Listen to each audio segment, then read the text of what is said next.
em outra sala. Infelizmente.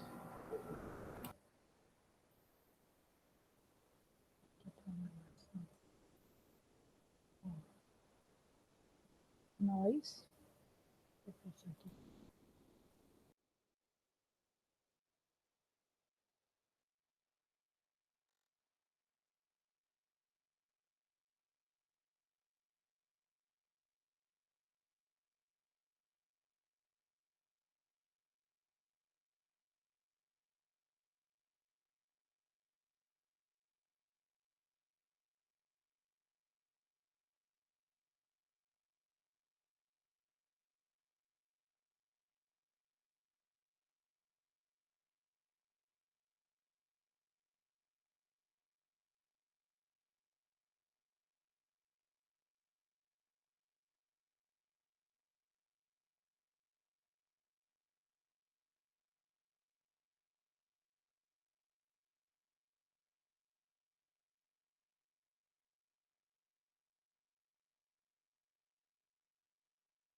Boa tarde.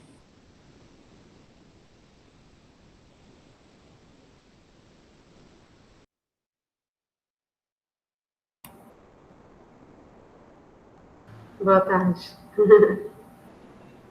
Boa tarde, Cristiane. A gente dividiu aqui.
Boa tarde, professora Mariana.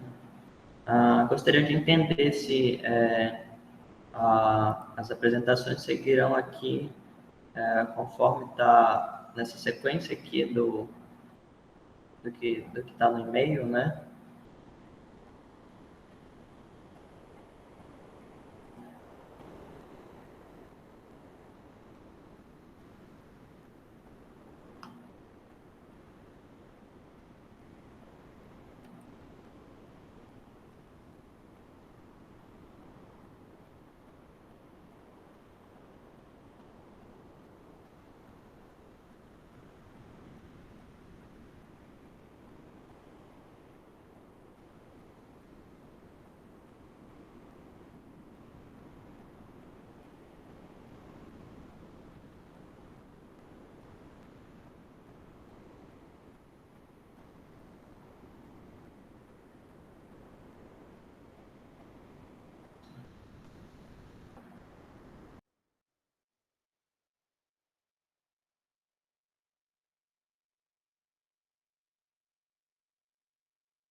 Gente, eu tô achando que nós temos que começar sem moderação, né?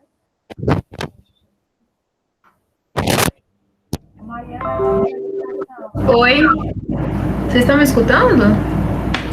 Acho que não tá funcionando.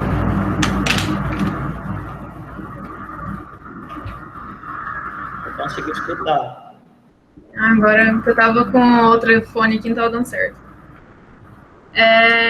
A Mariana pediu para eu moderar fazer a moderação da sala. Deixa eu só ver aqui.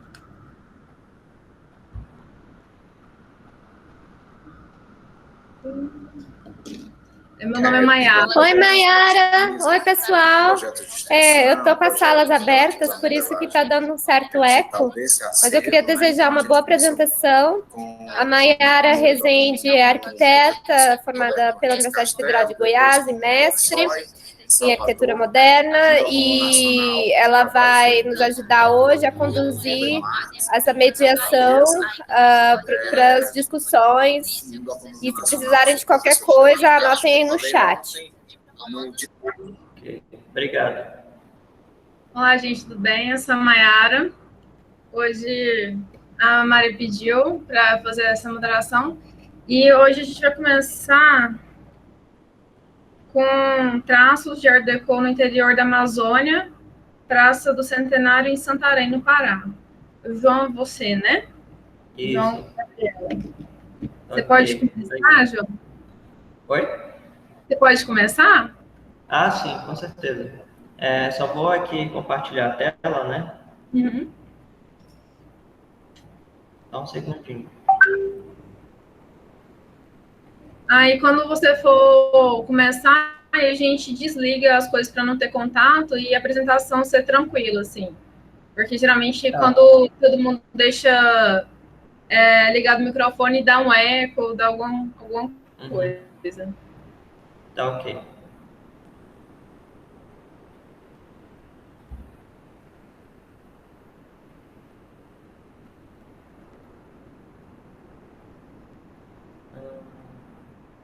Eu só estou tendo um pouco de dificuldade de colocar aqui a tela. Seria uma janela, a tela inteira? Acredito que esse É o apresentar PowerPoint. agora... Uma janela pode ser. A coisa se amplia.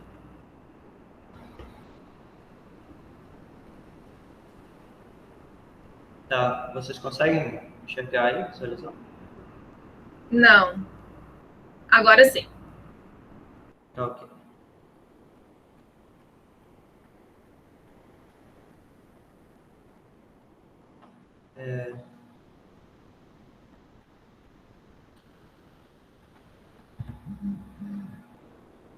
Bom, o meu tema é traços de Art Deco no interior da Amazônia, né, Praça do Centenário, em Santarém. Bom, eu fiz esse trabalho, né, como, na verdade, uma conclusão de uma especialização em arquitetura de interiores e paisagismo pela obra de Palmas, né. Então, na verdade, eu realizei ele junto ao meu orientador, o professor Alexandre. Ele não está aqui agora, né, mas eu vou apresentar o trabalho. Okay? Então, só falando um pouquinho da minha cidade, Santarém, só um segundinho que eu vou ter que abrir para uma pessoa.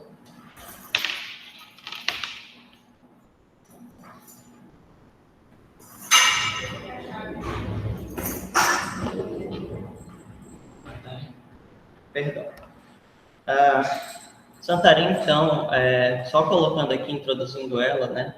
Ela atualmente é uma cidade da região norte, né, do Brasil, e ela se destaca por ser a cidade mais populosa da região interiorana, né, de toda a Amazônia Legal, né? Então, nós temos, assim, essa característica dela como um grande centro urbano, né, que seria talvez equivalente a uma cidade como Campina Grande, no Nordeste, né? Só para a gente tentar se situar um pouquinho do que significa a cidade, né, de Santarém. Então, aqui a gente tem a projeção dela, do crescimento urbano, né, da expansão urbana. A gente pode ver que tem um centro antigo ali no norte da cidade, né, e o restante foi crescendo assim que foram sendo feitas as rodovias. A expansão veio depois, mais tarde, nos anos 60 e 70, né. Santarém, então, como ela é uma cidade fundada no século XVII, ela tem muito a questão do patrimônio antigo, colonial, né? Um casario colonial. E João, você está passando os slides? Porque não está passando para gente, não. Está travado. Não está aparecendo? Não. Tá. Deixa eu voltar aqui. Acho que eu vou ter que... Acho que eu vou ter que pôr de novo, tá?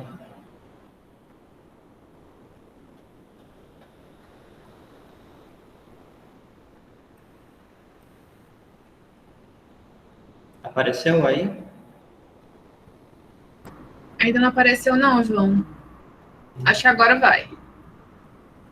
Só me digam se vai mudar aí. Eu vou... Ele está em um slide, eu passei para outro. Aí vocês me falam se ele modificou aí. Agora foi. Tá? Eu acho que eu vou apresentar ele assim, diminuída a tela, tá? Porque eu acho que é algum problema quando eu amplio ela. Então, Santarém é isso aqui, como vocês podem ver, né? Uma cidade litorânea de rio, né? Não de mar. Ela fica na foz, basicamente, do rio Tapajós, né? E ali, basicamente, ele é um dos afluentes do rio Amazonas, então ela fica nessa posição aí estratégica, né? Foi fundada no século XVII e é uma cidade que teve o seu crescimento urbano limitado durante muito tempo a um pequeno trecho aqui, esse trecho aqui, que hoje ele é reconhecido como de área de interesse, né, paisagístico, patrimonial, mas a partir dos anos 40, né, com o processo de modernização, basicamente todas as cidades brasileiras vivem, ela começa a expandir aqui para o oeste, né? E aí eu vou explicar por que isso é relevante, no final das contas, né, para a questão da Praça do Centenário. Bom, só para a gente ver aqui, ter uma noção, isso aqui basicamente é o centro antigo de Santarém. Então nós temos ali a Igreja da Matriz, né, nós temos um casario que ainda está, de certa maneira, preservado, né. Santarém, ela começa a conformação da área primeva dela, né, com a chegada de missionários jesuítas em 1661. Né? Então, o padre Felipe Bettendorf, a partir do espaço da Alcaraçu, né, que pode dizer que é o centro do aldeamento, né, o centro da aldeia indígena, ele começa a missão religiosa. Né? Então, Santarém, a partir da parte leste desse aldeamento, se estabelece a vila, e a partir da parte oeste, né, continua ali subsistindo o aldeamento dos índios Tapajós. Né? Aqui só para a gente ter uma noção desse traçado urbano, ele se conformando, né? Nós temos, então, primeiro o estabelecimento no Alcaraçu, em 1661, esse espaço aqui. Nós temos uma igreja primitiva, depois se estabelece já a igreja, mais tarde a catedral, né? E o forte da cidade, que fica numa área do mirante, né? Então a cidade, ela basicamente se assentou entre esse forte, entre esse pé dessa colina aqui, né? E entre a aldeia indígena, né? A cidade, ela basicamente em poucas ruas foi se desenvolvendo até mais ou menos o século XIX, né? Metade do século XIX. Aqui a gente tem um panorama, né, de um explorador, que é o Hércules Florence, quando ele esteve em Santarém. Então ele fez essa gravura aqui, e a gente pode ver o desenvolvimento da cidade, né, nos 1800. A gente tem uma vila já bem desenvolvida, né? E para além dessa vila, nós temos lá o bairro da Aldeia, né? Então, tem esse contraste do bairro da Aldeia com a vila europeia portuguesa, né? Santarém continuou, né, com o seu aldeamento indígena, como muitas das vilas portuguesas durante o processo de colonização. O que acontece é que, com a expansão da cidade, né, já a partir da metade do século XIX, A partir da Praça Rodrigues dos Santos, que é onde está o Alcaraçu, né, onde era o Alcaraçu e foi se desenvolvendo esse logradouro, a partir da Rua 24 de Outubro foram surgindo novas travessas e esse espaço, então, que era habitado pelos indígenas e depois pelos seus descendentes, né, ele acabou também recebendo esse mesmo traçado da cidade, né, essa malha quadriculada, né? Então a cidade ela foi crescendo dessa forma. E uma das primeiras coisas que vai, de fato, consolidar esse logradouro, onde está a Praça do Centenário, vai ser a construção da Igreja de São Raimundo Nonato, né? Então, a igreja primeira ela é construída em 1900, por aí, em taipa, né? É uma igreja de taipa pequena, apenas para a reverência, né, que os fiéis tinham, a devoção que eles tinham. Mas, mais tarde, na década de 20, é feito um projeto de um padre alemão que habitava na cidade, vivia na cidade, e ele acaba fazendo esse projeto que vai ser concluído em 1940. Então, a igreja demora para ser edificada durante cerca de uns 20 anos, né? E é uma igreja construída em estilo neocolonial, né? Nesse mesmo tempo, começa assim a disseminação em Santarém também da arquitetura deco, né? Então, no centro da cidade, ou perto, né, esse prédio, por exemplo, aí era a usina municipal de energia, né? Então, ele ficava situado ali na orla da cidade mesmo, né? E vocês podem ver que ele contém elementos deco, né? Marcantes, né? Aquilo que o professor Cigal falou, de uma arquitetura flamejante, né? Ele tem esses elementos pontiagudos, né? Também não apenas na arquitetura industrial, mas também dentro de uma arquitetura voltada num contexto cultural, né? Nós temos também o Cine Olímpia, que era um cinema da cidade, e com esses traços deco, né, bem presentes, bem marcantes, né?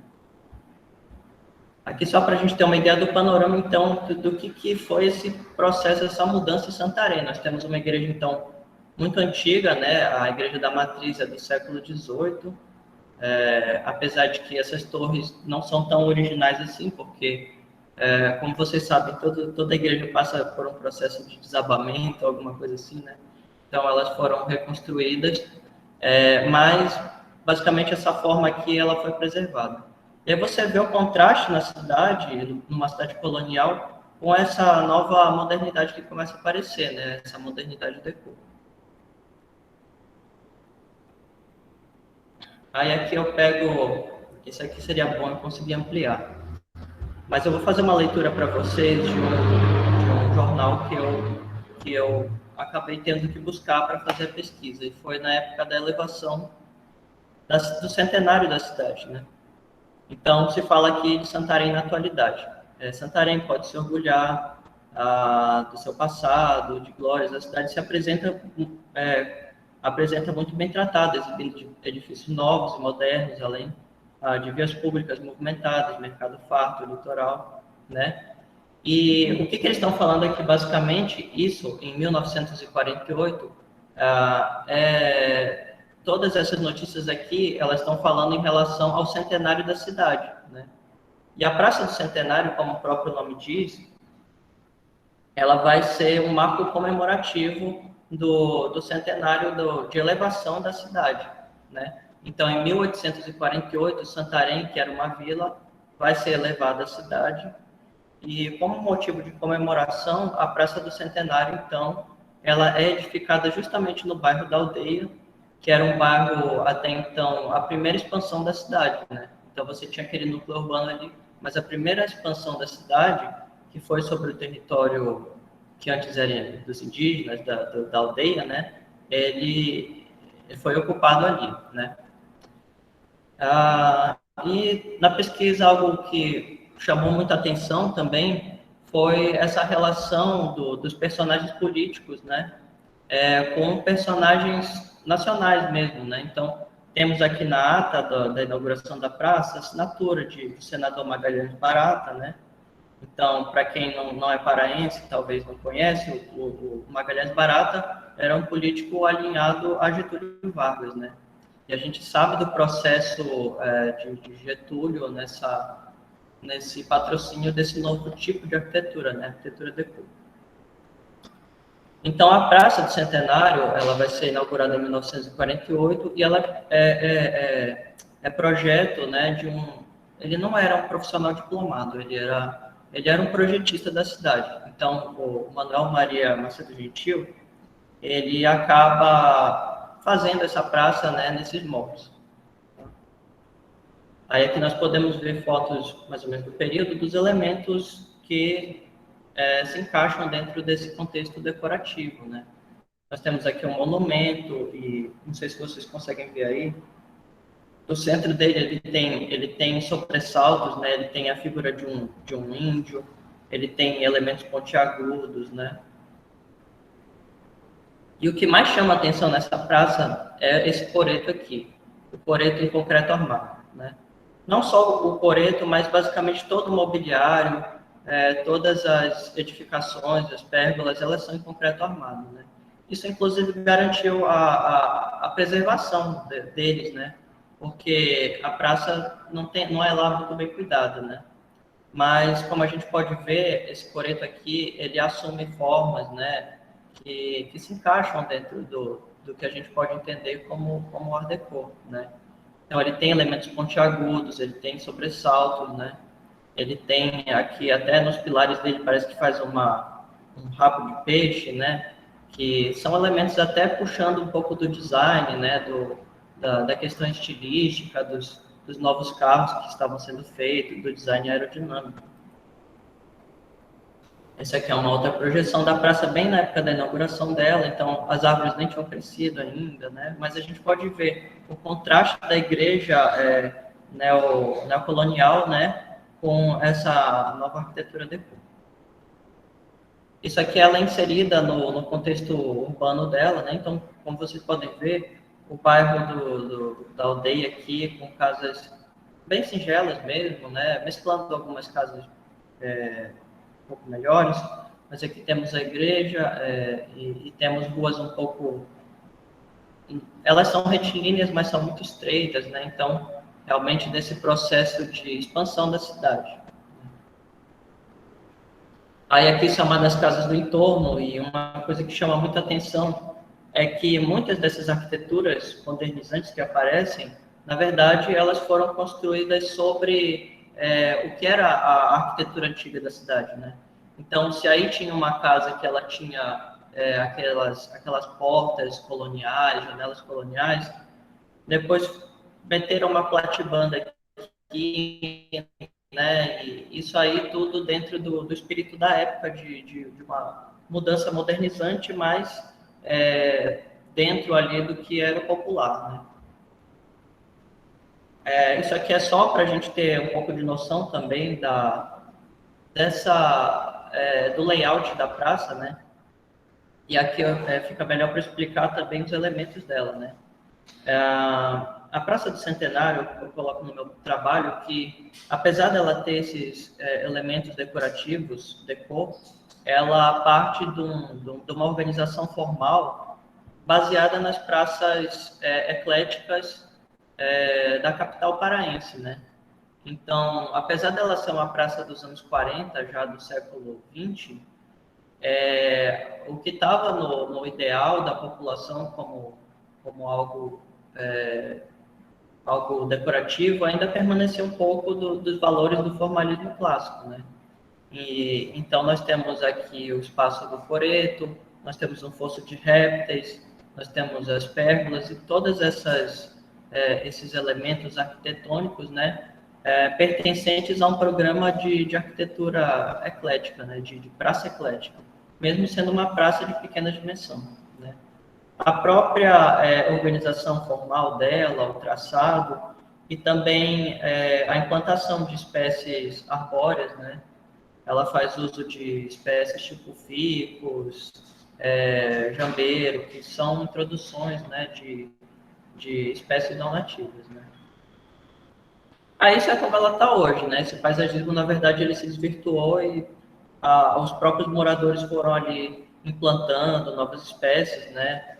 Colocando elementos que podem sombrear melhor a praça e fazendo meio que da cabeça deles, né? Aqui nós temos a parte de baixo da praça, ela meio que se destoa totalmente da parte de cima, como vocês podem ver. Então, a praça é dividida em duas cotas. Nós temos uma cota mais alta e nós temos uma cota mais baixa, né? Nessa cota mais alta aqui, há essa organização formal. Enquanto nessa outra aqui, e eu não consegui precisar bem o motivo disso, né? Mas há algumas hipóteses. Algumas das hipóteses é que aqui na verdade, um sítio arqueológico, né? Com peças de cerâmica tapajoara, né? E por isso as escavações elas foram interrompidas. E outra hipótese também é que os recursos eram escassos e não foi possível terminar a praça. Então aqui a gente pode ver melhor, ter uma percepção desses elementos, né? Nós temos aqui o coreto, né? Com essa marquise, com os seus pilares todos simétricos, né? Mas eles apelando para esse design decorativo. Outra coisa que chama atenção também são essas flechas aqui que estão em baixo relevo, né? E a gente pode também linkar um pouquinho isso aqui com uma aproximação das ornamentações, né? De tentar fugir das ornamentações clássicas e inserir elementos pré-colombianos, algo assim. Isso aqui é o fosso de répteis e no centro dele nós temos esse monumento aqui, né? Quanto à questão das cores da praça, elas também foram se desvirtuando totalmente, né? Então, não há fotos coloridas dessa praça de 48. O que deveria ser feito aqui é um processo realmente de tentar estratificar e ver, né, qual que era a tinta original. Aí aqui, essa é uma das pérgolas, né? Partindo de uma forma, uma volumetria mais quadrada, né? Sem tanta ornamentação, design mais sóbrio, né? E aqui a outra pérgola também, né? Partindo também de forma geométrica, né? E outros elementos também, que são talvez passam mais desapercebidos, são o próprio mobiliário, né? Então, nós temos aqui esses pilaretes, né? Com esse formato hexagonal, né? E entrando também dentro dessa estética desse design daqui. E, por fim, aqui, os bancos, né? E também concreto armado, e também os postes, né, de iluminação. Esses postes e os bancos também, todos continuam intactos, na mesma posição, né? Só que as luminárias deles já não são as mesmas, né? Então, a gente pode ver aqui, eu vou voltar lá para o início um pouco, que elas se desvirtuaram, né? Essa luminária aqui, por exemplo, elas parecem que assumem uma forma mais de máquina, né? De caixa registradora, alguma coisa, né? Não parece tanto uma coisa de arquitetura, parece mais uma coisa de design industrial, né? E é isso, pessoal. Esse é um pouco, tentei ser breve, falar um pouco da minha cidade, né? Mas é isso, a Praça do Centenário. Ok? Bom, gente, eu vou abrir para as perguntas, mas eu quero fazer uma pergunta. Foi um prazer saber mais sobre Santarém, que eu não conheço a parte do Pará, eu conheço mais Tocantins e uma parte do Pará que minha família mora, mas essa parte Belém, para esse lado eu não conheço. É um prazer saber mais sobre, que eu não sabia disso. E essa parte, uma pergunta é, o IFAM tem trabalhado tombado essa área? Como que está sendo isso? Ou... Não, eu vou voltar lá para o slide, que aí eu posso te apresentar um pouquinho melhor, tá? Ó, você consegue ver aí ou não? Os slides? Consigo. Tá. Essa parte vermelha aqui é o que está tombado, não está tombado, aliás, ela está em processo de tombamento, né? Então, sim. basicamente, o Centro Histórico de Santarém que remete a isso aqui, ó, né? Essa arquitetura colonial do século XIX, né?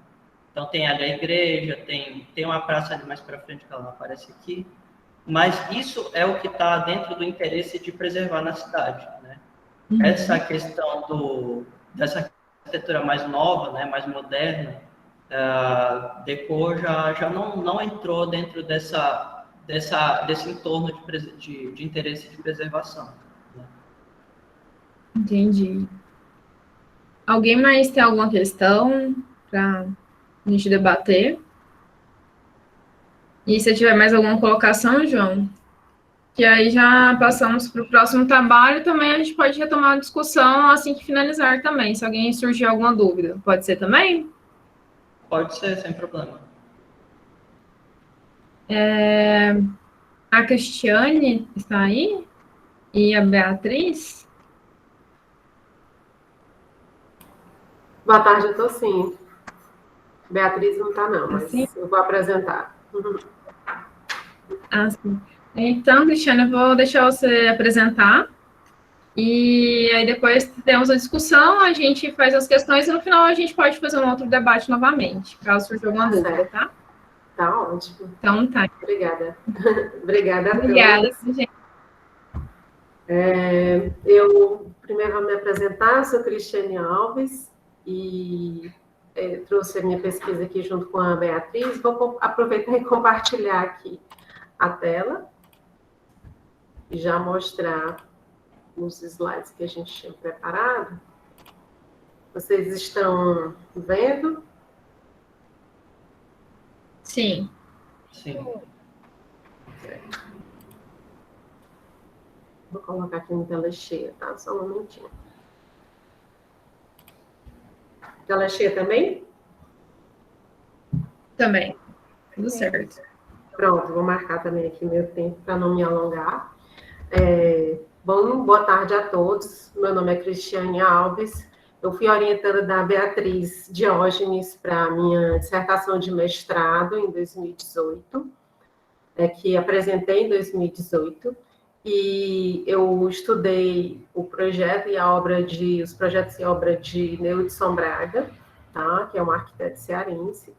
E aí a gente trouxe aqui um pouquinho dessa dissertação, dessa pesquisa, para contribuir para a historiografia da arquitetura moderna no Brasil.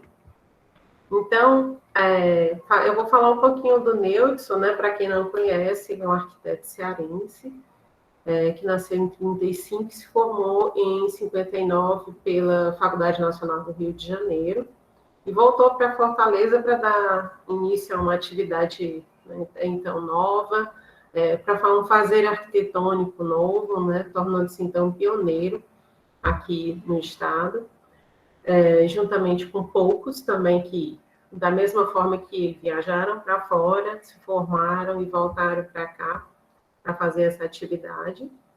Ele foi um dos fundadores da Escola de Arquitetura e Urbanismo da UFC, e a outra questão que eu destaco é sua atividade docente e a sua importância enquanto professor e influenciador assim, em diversas gerações de arquitetos aqui em Fortaleza.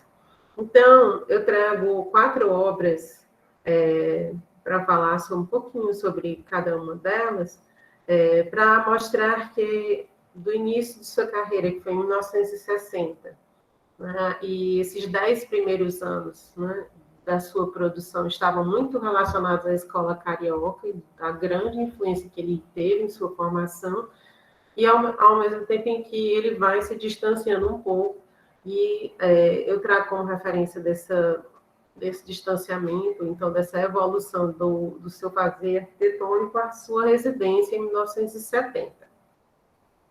E aí eu começo pela primeira obra, o Centro de Exportadores do Ceará, que ele projetou em 1962. Aqui é o mapa do entorno da região, esse pontinho vermelho é onde está localizado o Centro de Exportadores. Ele fica próximo à área da orla e à área portuária da cidade.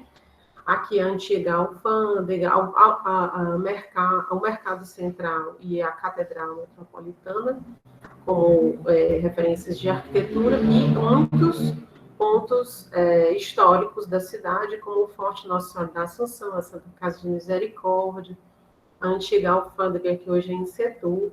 Tá? Então, ele aqui está numa área em que tem essa importância histórica. Tá?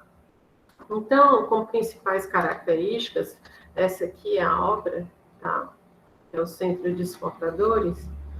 Ele é uma edificação que aderiu a esse vocabulário moderno, né, com estrutura de concreto, essa modulação mais rígida, e foi executada bem no alinhamento do terreno, seguindo mesmo esse costume até então da época de se construir até o alinhamento, mas com uma particularidade que essa parte aqui do térreo, ele recuou, e esse recuo de 3,20 metros, né, permitiu uma relação maior com a cidade, né, tornando esse espaço que era antes particular, tornando mais um espaço público, tá?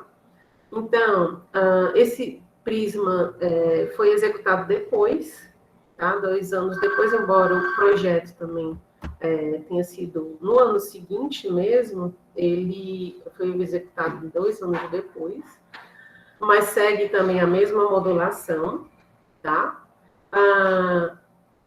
Outro destaque são esses elementos de proteção solar, que nessa fachada oeste aqui, ele tem insomo, não foram executados os brises. E nessa fachada sul, a marquise, que avança também para a proteção dos transeuntes. E, principalmente, esse encontro, essa interseção aqui, dessa esquina ondulada, onde tem um painel do artista plástico Zenon Barreto, né? E a relação que eu vou fazer com algumas... com uma obra em particular da arquitetura moderna carioca, tá? Essa pesquisa, ela teve particularidades, né? Uma delas é que eu estive muito próxima do próprio arquiteto e, por várias vezes, a gente se encontrava para fazer, para eu entrevistá-lo, e ele falava sobre cada uma dessas obras, né? Sobre essa, ele disse o seguinte: minha ideia ao recuar a galeria era dar uma maior amplitude ao passeio. Isso já foi influência do Messi e das minhas lembranças de quando eu passava embaixo do vão livre e via aqueles pilares redondos. No Centro de Exportadores, eu queria que as pessoas tivessem certa intimidade com o prédio. Então, isso também evidencia essas influências, fortes influências que ele trouxe de sua formação. A outra particularidade da pesquisa são os documentos que foram resgatados, originais de cada obra, né? Foram escaneados, os originais, e disponibilizados também na própria pesquisa. Dessa relação das influências modernistas que o arquiteto Neudson Braga trouxe, né? E em especial para esse prédio, relaciona com o edifício seguradora dos irmãos Roberto, que inclusive foram sempre em suas entrevistas, ele falava muito dos irmãos Roberto, tá? E assim, das duas fachadas, né, diferenciadas, e da esquina ondulada, onde também foi trabalhado um painel, tá? Esse projeto ele já foi objeto também do Documomo, que eu já trouxe para o Documomo, porque ele foi um projeto que sofreu um processo de reabilitação em 2006, e todo esse painel que é tombado, ele foi revitalizado, né, restaurado, tá? E o prédio também, que hoje pertence à Secretaria da Fazenda. A próxima obra é o Imperial Palace Hotel, projetada em 1964, mas apenas construído em 1972. Próximo aqui da Ola, nesse período, em 1963, foi aberta a própria avenida, e aí, portanto, toda a Ola ficou valorizada, e investidores também quiseram, né, trazer edificações, assim como o Imperial Palace Hotel. Essa foto aqui é da obra, tá, que foi paralisada por questões problemas do incorporador, tá, e que também obras que sofreram muita transformação, como a própria informação trazida aqui pelo Nelson. Esse projeto já deixou de ser meu por muito tempo, aquelas linhas horizontais não existem mais. Claro que a concepção inicial, a forma principal, ninguém tira, mas o projeto foi descaracterizado em muitos detalhes. Já não é mais nosso, já não representa mais a nossa ideia original. Ele fala nossa porque o projeto ele fez em parceria com o seu colega Armando Farias, tá? José Armando Farias. Então, de características principais, esse projeto ele tem esse aproveitamento das visuais, né? Então eles estudaram toda essa forma, a forma em Y como ideal, para que todos os apartamentos tivessem vista para o mar. E a menor distância percorrida pelos hóspedes, uma vez que a interseção é o centro do Y, estariam concentradas as circulações e áreas comuns do hotel.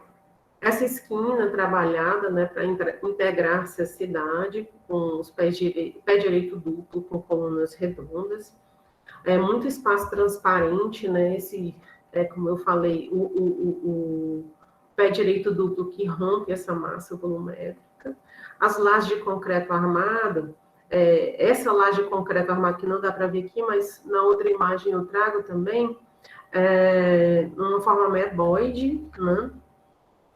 As abas horizontais que também tinham uma função de proteção solar, são características desta obra.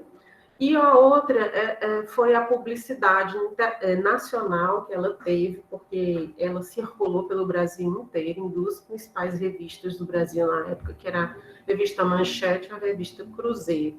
Tá? Então, ele teve uma visibilidade muito grande, o Nelson Pós-Doc. Então, aqui está o projeto original, inclusive esse original, ele doou para a UFC, está lá na biblioteca da UFC, é o original mesmo. Esse aqui já é o scanner das várias pranchas que tem, que são, inclusive, detalhadíssimas. Tá? Então, dessa laje, formato um pouco ameboide, que eu estava me referindo. Tá? Então, as influências sempre ressalto dos irmãos Roberto, né?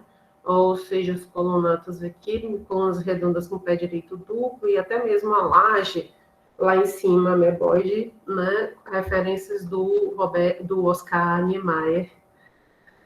E, bem, falando sobre aquelas transformações que o Nelson comentou,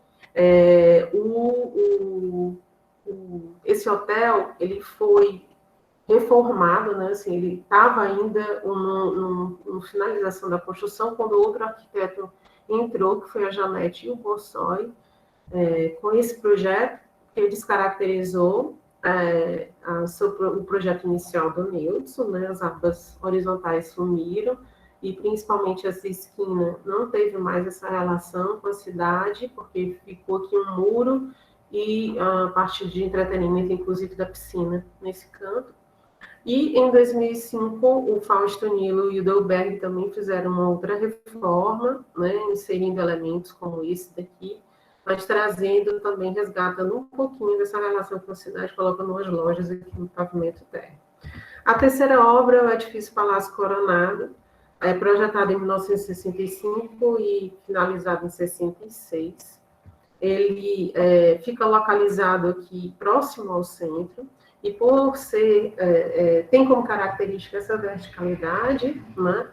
E num período em que não se poderia construir edifícios altos fora da área central.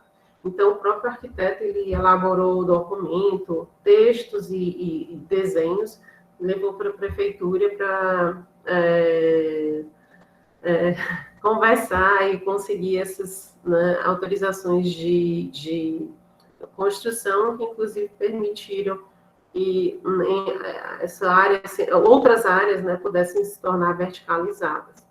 O próprio uso misto também, e as variações de plantas que ele tem, tá? Principalmente uma particularidade para cá, para Fortaleza, que até hoje ainda existe, que são as unidades habitacionais voltadas para o leste ser aquelas que são mais caras, né? Justamente porque é de onde vem os ventos aqui em Fortaleza e o solzinho mais frio, né? Então, a outra seriam as áreas sombreadas do térreo, formando as logias, né? Novamente ele vem com essa ideia de recuo do térreo, onde estão as lojas. Tá? E a outra informação que eu gosto sempre de trazer, que eu acho muito interessante isso, né? Nós apresentamos uma proposta sem muros, com a galeria no térreo fazendo ligação direta com a calçada. Seria uma ideia de maior integração com a cidade, uma relação menos traumática, como vejo hoje em dia. Eu tinha a esperança de que a legislação passasse a exigir esse tipo de recuo na parte térrea, para permitir justamente o passeio coberto. O prédio vizinho seguiu a mesma proposta, inclusive a mesma modulação. Embora seja um prédio menor, ele manteve o conceito, é um prédio do Luciano Pamplona, que é engenheiro, e era colega dele também. A documentação original do prédio e algumas, né, fotos de 2020 mesmo, do Igor Ribeiro.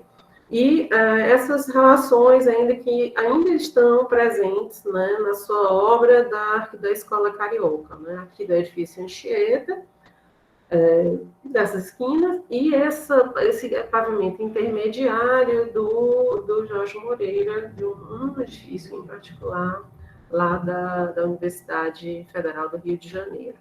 Outra foto dele. Por fim, né, a residência do arquiteto, em 1970, ela tem algumas coisas particulares mesmo, até ele destaca como uma arquitetura artesanal, que ele fala, né, até conceitua ela, por ser tão particular, né.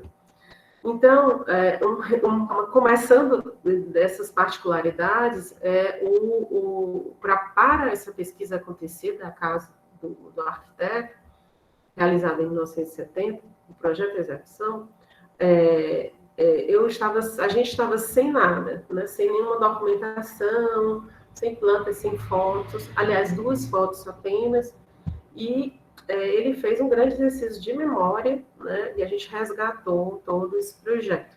Então, ambiente por ambiente, né, metragem de cada ambiente foi feita, né, através da memória do arquiteto e das nossas conversas. O partido foi o próprio tijolo cerâmico, fabricado em Sobral, cidade do Ceará, 10 por 20 por 7. A partir daí foram feitas todas as estruturas, a modulação e tudo mais. Essa diversidade de materiais, como o tijolo, o próprio tijolo, que era aparente, o concreto também que era aparente, azulejos, que foram feitos por artistas locais, a madeira, o vidro, né, tudo expostos e de uma forma bastante delicada, né, caracterizam também essa construção. Aqui a maquete que foi feita, em função de todo esse exercício de memória que aconteceu durante a pesquisa, espaços vazados, né, em termos da casa. Eu sempre escutava que ela era super visitada, né, e o Neudson não só levava os alunos como colegas, bem comentada essa casa. E essa era uma das fotos que eu tive acesso, né, e a gente pegava com a lupa para poder pegar os cantinhos e de como é que era feita as técnicas construtivas, né, inclusive com a inclusão de esculturas, de artistas também locais. Tá?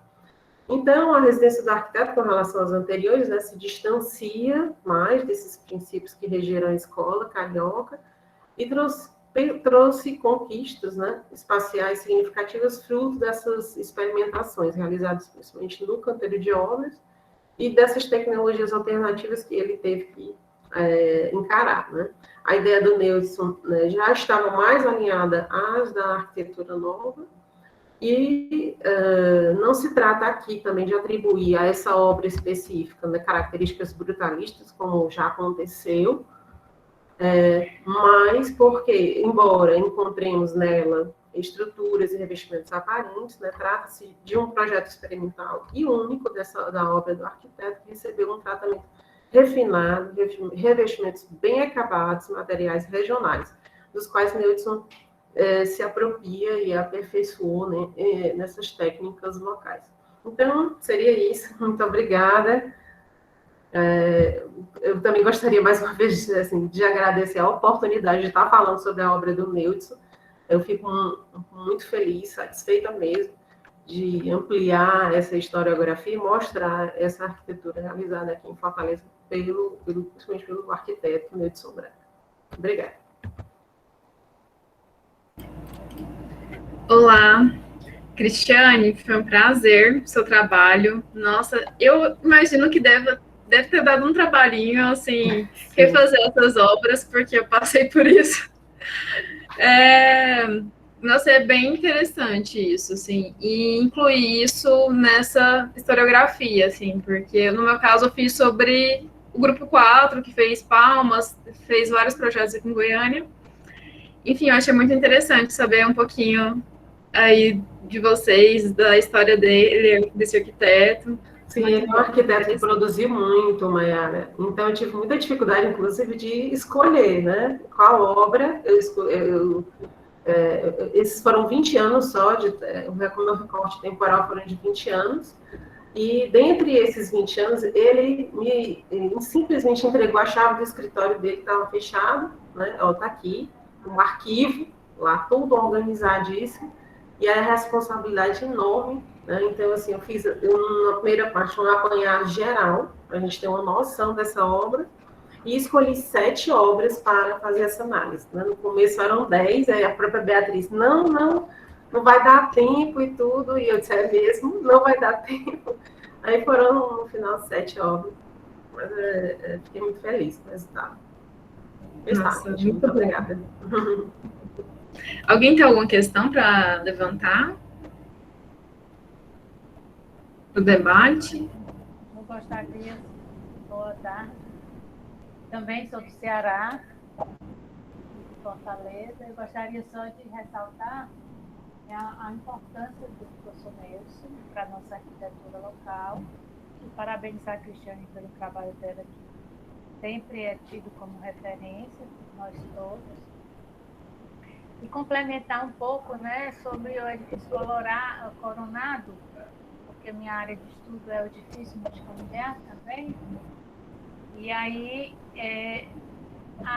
como o Neudson, logo recém-chegado e um profissional bem novo, ele conseguiu perceber, né, as questões climáticas da cidade, porque na época que ele fez o projeto do Coronado, todos os edifícios eram alinhados com a rua, e era importante olhar para a rua, não eram os ventos predominantes.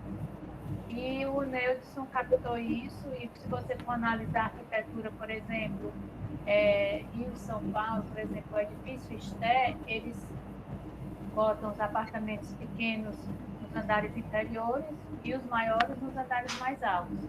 O Neudson aqui fez os apartamentos maiores, de 3 quartos, olhando para o leste, e os apartamentos que olhavam para o norte, que era uma boa orientação, de 2 quartos, e apartamentos de 1 quarto olhando para o sul, que não é uma orientação tão boa. Então, ele fez o dimensionamento das unidades em função da orientação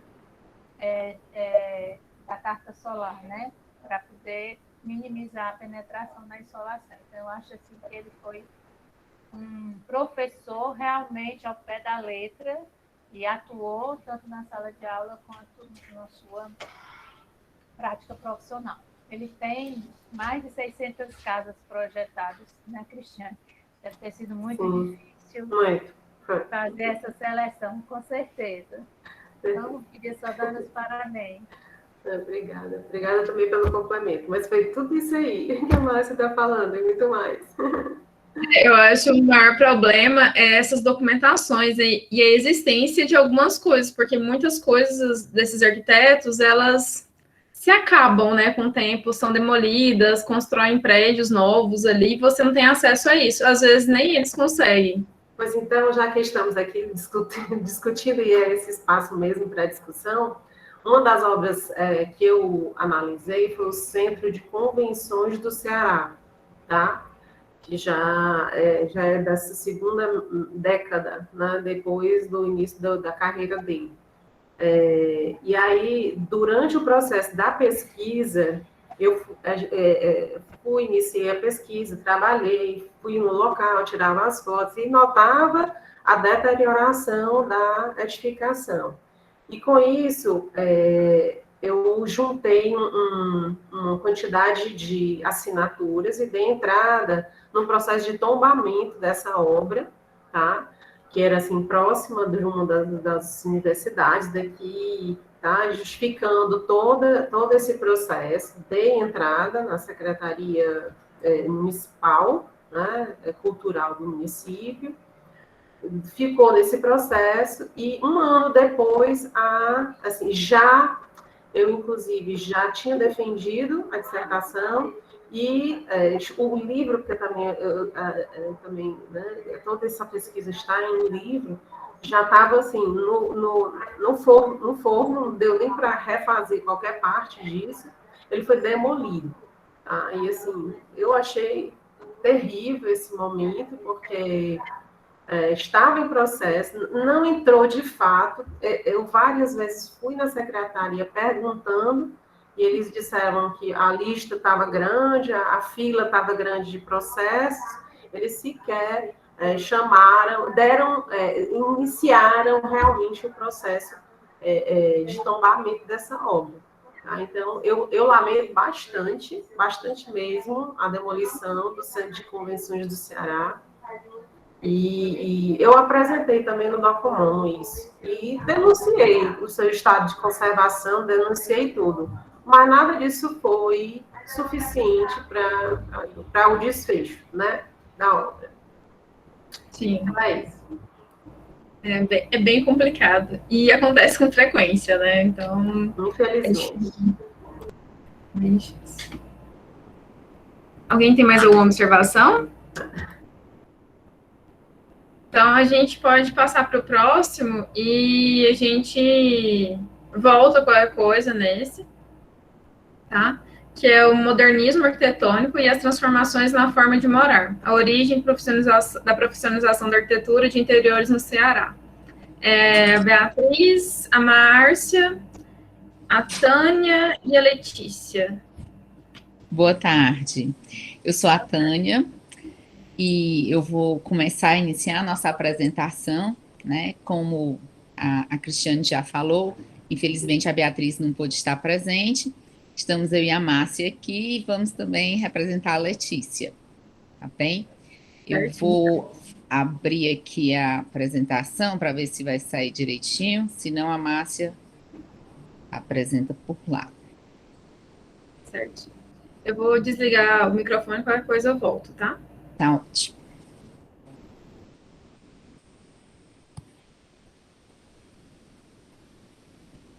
Fechar a boca. Mas eu não tô... Não vai fechar. Esse é o detalhe. Como é que ela vai ficar de tela cheia? Então vai, abre aí. Pode abrir. Eu não sei por que ela ficou assim hoje, entendeu?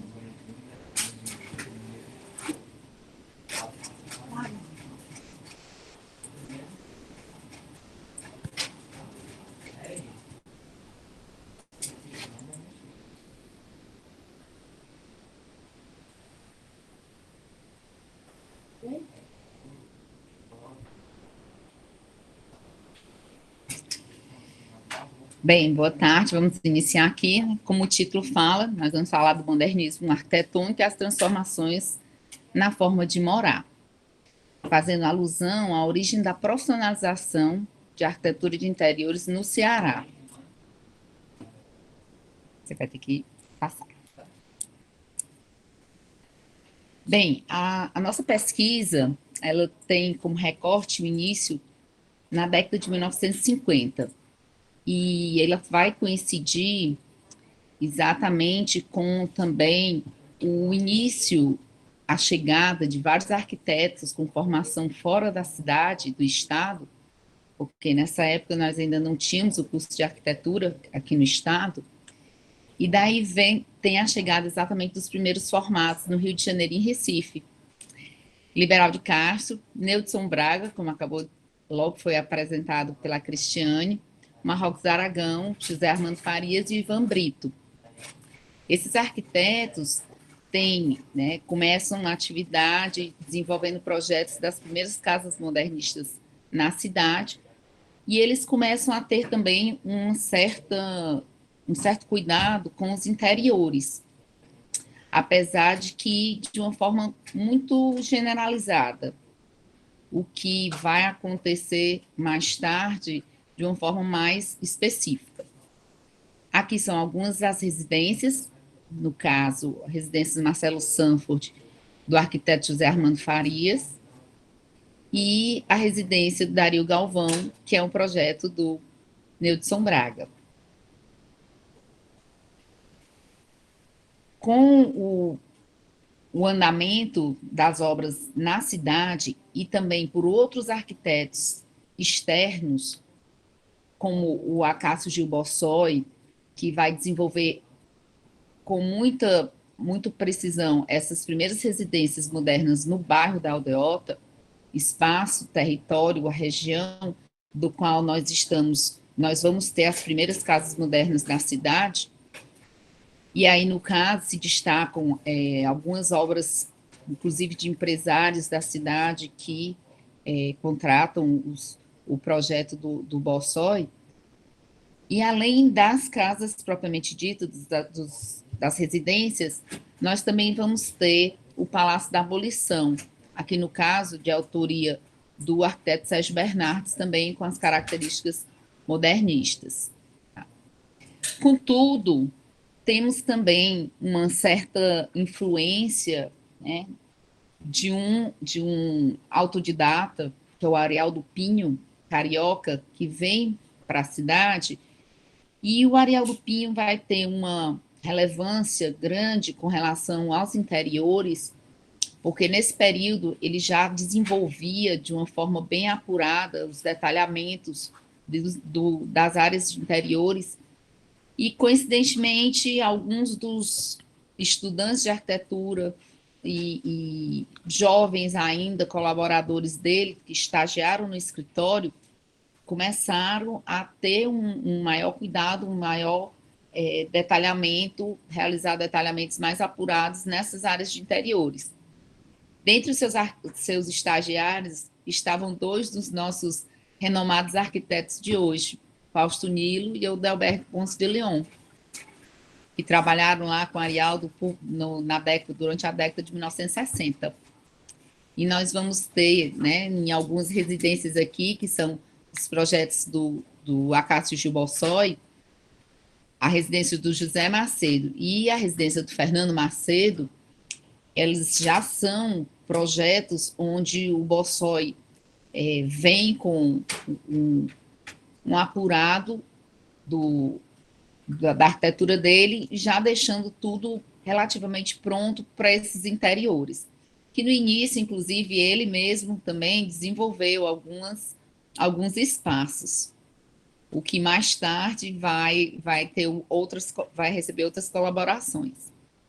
E no caso do Delberg, do Fausto Nilo, o Delberg é um arquiteto que teve muito interesse, gostou, inclusive ele foi entrevistado durante a pesquisa por nós, e mostrou exatamente como o estágio no escritório do Arialdo Pinho deu a ele fez com que ele desenvolvesse um interesse muito maior pelos interiores, pelo detalhamento, pelos cuidados com a área interna.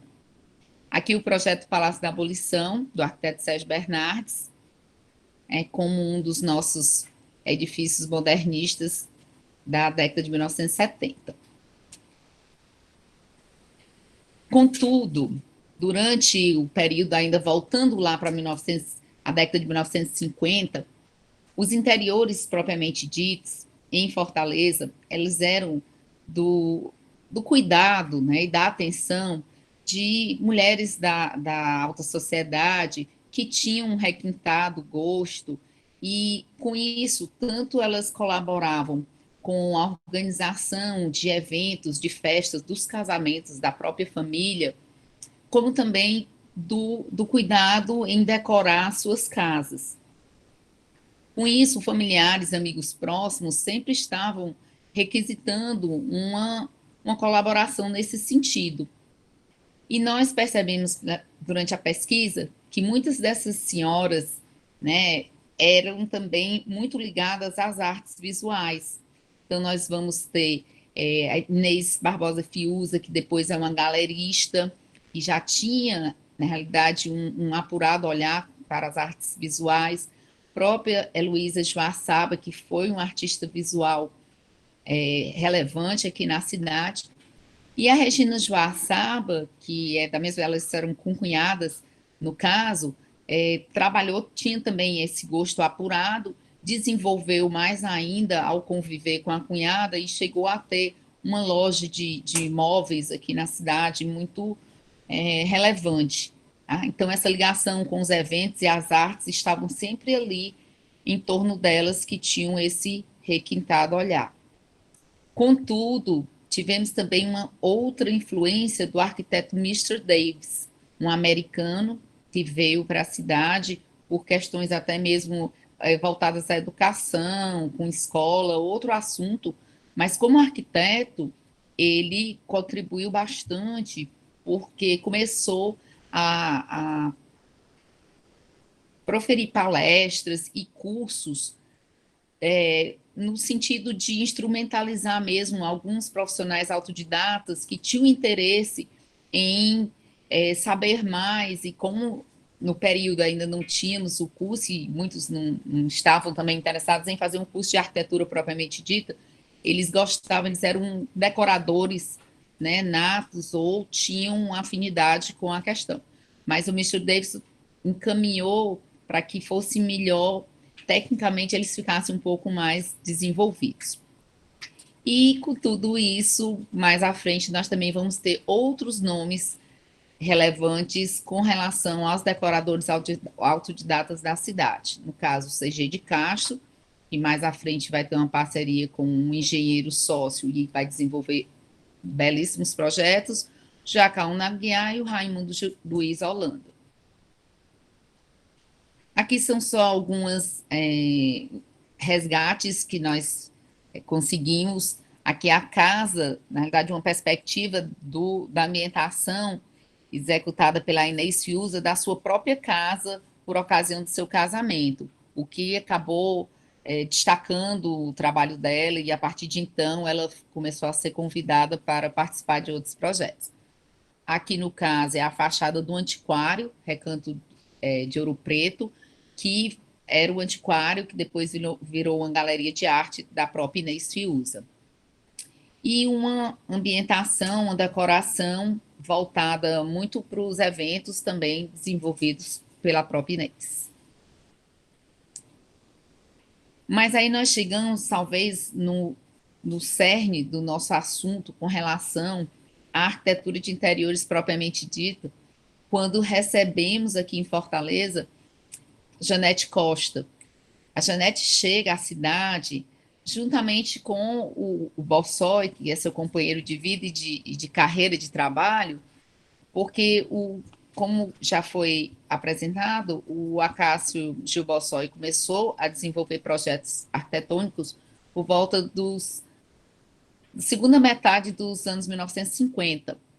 E lá, já na década de 1960, a Janete começa a contribuir com os projetos dele, e ela começou a realizar intervenções e reformas, primeiramente em obras, nas primeiras obras que o Acácio tinha projetado e construído. Então, ela começa devagarzinho entrando, e ela vai conquistando com a empatia mesmo os clientes, e rapidamente ela entra também no âmbito institucional e público da cidade com outros projetos. Tá? No caso aqui, onde a arquitetura é do próprio Acácio Gil Bossói, o interior do Ministério da Fazenda, né? O nosso prédio da Receita Federal, que data de 1975, e que tem o interior desenvolvido pela Janete Costa.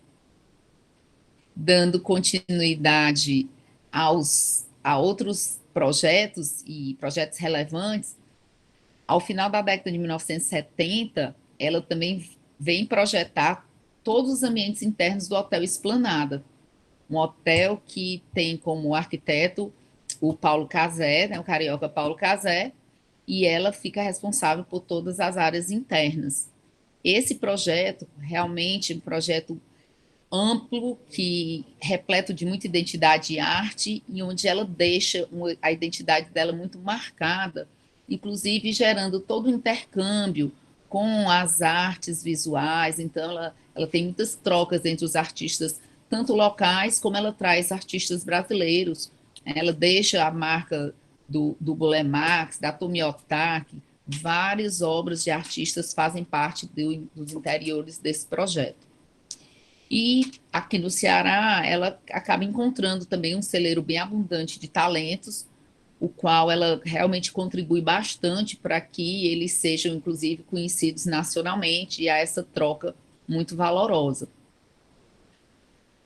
Algumas imagens aqui do interior do Hotel Esplanada, exatamente daquele primeiro momento, porque depois ele sofre algumas reformas, e aqui temos essas duas imagens resgatadas dos interiores do hotel, projeto da Janete. Com tudo isso, aqui na cidade, a gente sempre tem isso, não só aqui no Ceará, né, no Rio de Janeiro acontece, em Recife também, como a dita Escola Janete Costa. Então, a Escola Janete Costa aqui no Ceará, ela inclui alguns nomes como do Luiz e da Ione Fiuza, que o Luiz, inclusive, foi estagiário do Hotel Esplanada ainda, né, quando estava quase formado em arquitetura, e ele contribuiu bastante com a Janete nesse projeto.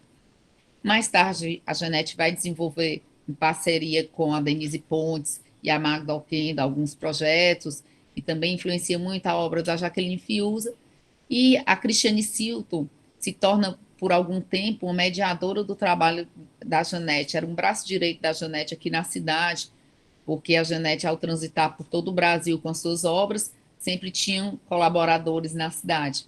E aí, realmente, ela fez escola aqui em Fortaleza. Tá? Com tudo isso, o que nós concluímos é que o legado da Janete realmente, ela transformou, né, ela realmente firmou essa, digamos, categoria do arquiteto de interiores, exatamente por agregar tanto valor às obras arquitetônicas da qual vem fazer parte. Eu vou passar a palavra para a Márcia, que ela vai continuar a falar um pouco mais. Bom, então, como vimos,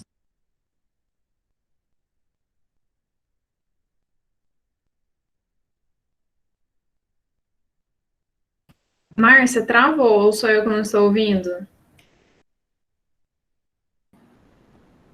Eu não consigo escutar também. Foi porque eu liguei o microfone agora, ok? Tá ouvindo?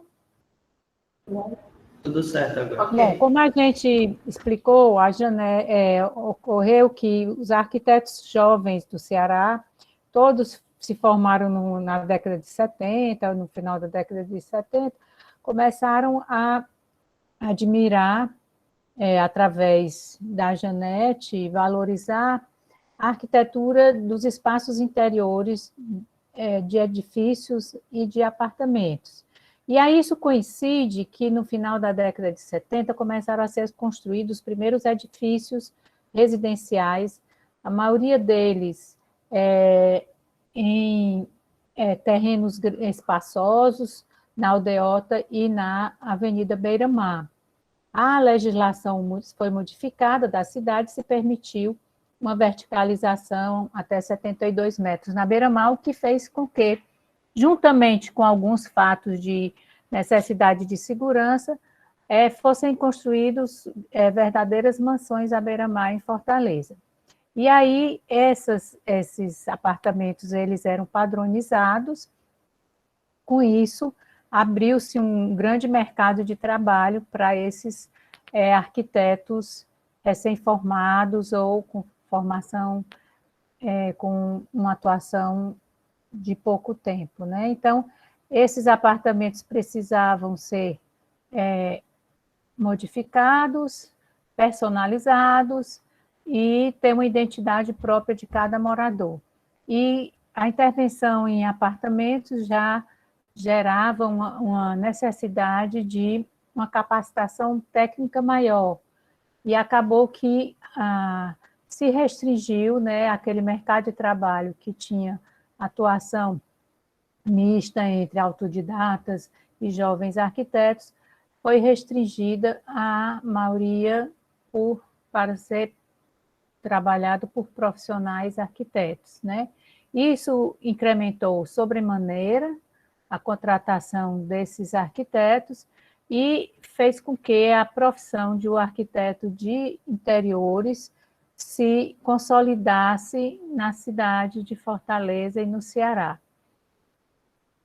Então, aqui são 2 edifícios bastante significativos na nossa cidade, o edifício Granville, de 1976, do Porsoi, que é um apartamento por andar, com mais de 300 metros, e o edifício solar da Volta da Jurema, de 1982, que é projeto do Luiz e da Ione Fiuza, que são apartamentos de 700 metros quadrados.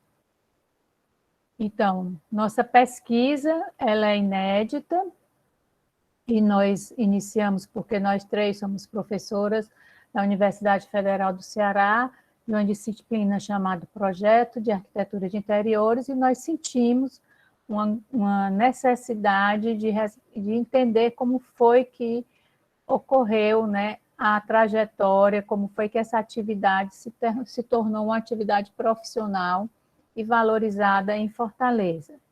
Tá? E então, nós constatamos que ela se inicia na década de 50, com essas mulheres que ajudavam, que eram decoradoras. O professor Neudson sempre demandou a ajuda da Inês para arrumar os apartamentos, depois que ele terminava as casas dele, ele nos relatou isso. Na década de 60, com os cursos do Mr. Davis, esses profissionais, esses autodidatas se instrumentaram mais, né? Também com a influência do Arialdo Pinho e da Janete Costa, nossa nova geração de profissionais arquitetos passaram a trabalhar nessa área. Tá? Em paralelo, o mercado local voltado para arquitetura, arte, mobiliário e eventos, ele foi um mercado que se desenvolveu bastante, e essas transformações na forma de morar, né, da saída das casas para os apartamentos também influenciaram muito, e hoje a gente sente que os arquitetos têm assumido essa profissão e têm agregado valor às obras arquitetônicas e consolidado a arquitetura de interiores no Ceará.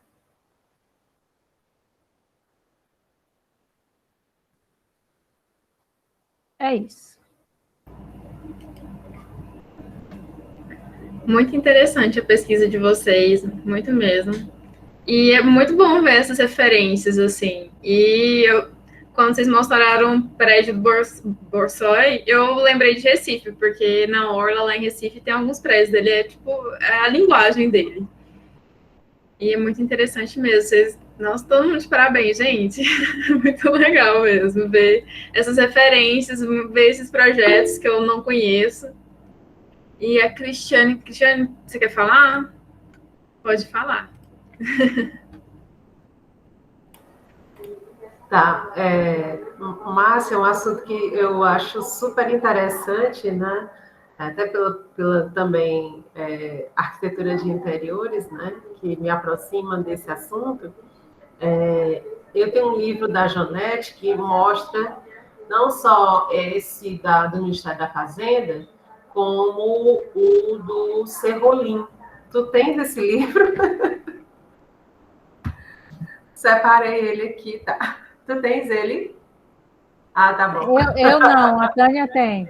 Ah, tá bom, tá ótimo. Obrigada. Tá, pois é. Que bom que vocês estão pesquisando isso aí, é super importante para a gente que ensina arquitetura de interiores. Legal, obrigada. Mesmo. E alguém mais tem alguma coisa? Pode falar, Tânia. Eu vou até aproveitar para convidar a Cristiane, porque nós também estamos aqui em Fortaleza com exposição sobre a obra da Janete Costa, lá no Museu de Arte da UFC. E aí, Cristiane, você falou do livro, né? E os livros publicados, né, sobre a obra da Cristiane, sobre a obra da Janete estão lá. E, inclusive, assim, a gente vai ter um pré-lançamento do atual, que foi lançado esse ano, em março. Amanhã a gente vai ter um pré-lançamento com a Roberta Bossoi aqui. Sério, pois assim, aceito demais o convite, já me sinto então, lá. Amanhã, 11 horas, você já está convidada. Gente, alguém mais tem alguma ponderação? Se vocês quiserem falar alguma coisa mais também sobre as obras, eu acho muito interessante todas as obras. Eu acho que provavelmente a maioria não deve existir mais, né, nessas casas, de muita coisa. Algumas estão sendo demolidas, realmente, mas nós ainda conseguimos encontrar alguns apartamentos com projetos da Janete ainda intactos. Nossa. Acho que as pessoas, os proprietários estão assim, segurando, né, até onde podem. Então, vamos ver aí até onde iremos. Né? Hoje em dia a Roberta dá uma continuidade ao legado da Janete, então nós temos hotéis aqui no caso, o Hotel Esplanada, infelizmente, foi demolido, né? Que foi assim de doer o coração de todo mundo da cidade. Mas o Hotel Luzeiros, que foi uma obra que ela também deixou a Roberta dar continuidade à obra dela. Nossa, muito interessante mesmo. E aqui eu acho que é o mesmo, assim, aqui muitas coisas estão sendo destruídas do dia para a noite. Eu estava fazendo uma dissertação, aí na etapa final fui tirando novas fotos, assim, para a apresentação, e um dos prédios estava totalmente destruindo quase tudo, assim. É difícil, mas acontece muito mesmo. Na arquitetura nós temos essa questão, né? Infelizmente. Sim.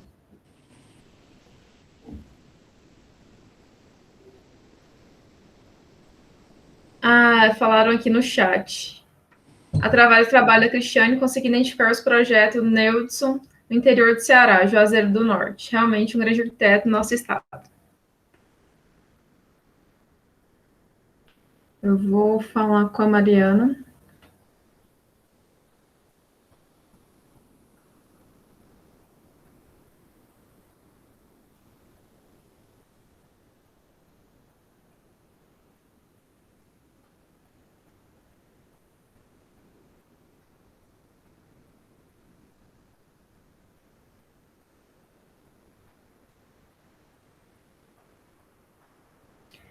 Então, ninguém tem mais nada para acrescentar?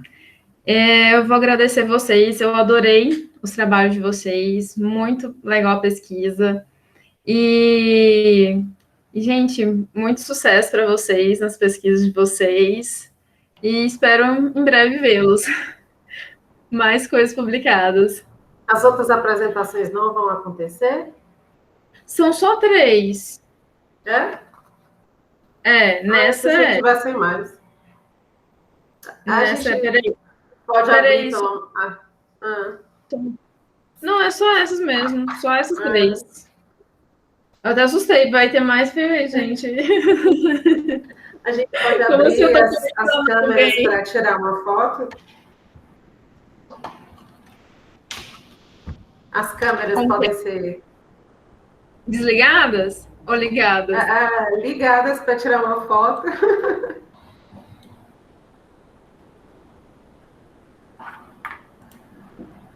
Parabéns pelo trabalho de vocês, viu? Parabéns pelo seu trabalho também, João. Gostei bastante. Muito interessante esse Art Deco lá. a gente quase não escuta do norte, né?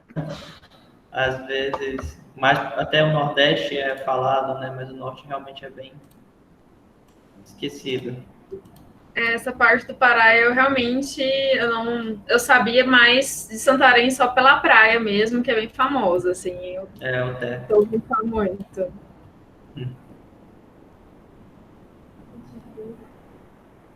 Acho que foi, né? A foto já foi, Cristiane? Bom, eu tirei aqui, tá? Então, depois eu posso compartilhar aqui no chat logo, né? De repente. Gente, muito obrigada, viu? E tudo de bom para vocês. Obrigado. Tá bom? Então, obrigada. Obrigada Tchau. e parabéns a todos. Obrigada e parabéns também.